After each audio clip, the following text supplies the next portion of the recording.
Hey, Resurrection Church, Pastor Drew here. This week was week 11 of our series through the book of Nehemiah called Build Together. And this week we were in Nehemiah chapter 9. What happens is we see the people gather together again for a 12-hour long worship service in the middle of the city. And this whole worship service is centered around their confession. They come together and confess God's character and his faithfulness, and they also confess their sinfulness.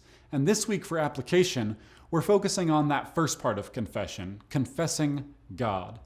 And as we talked about in the sermon on Sunday, confessing God starts with remembering and hearing, or hearing and remembering who God is and what he's done. And so this week we want to take time to hear and remember who God is, what he's done in the past, and also who he is and what he's done in your story.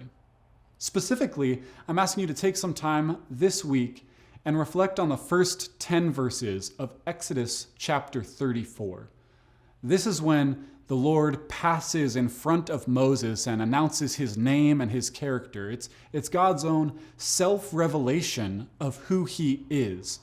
It's also a passage that the people in Nehemiah's day were reflecting on as they were making their confession.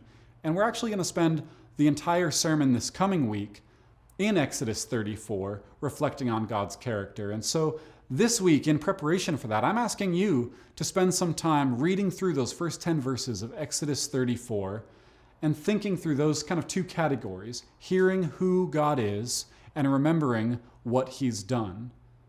Specifically, kind of in the middle of that section of the first 10 verses of Exodus 34, God expresses some of his own characteristics. He lists them out.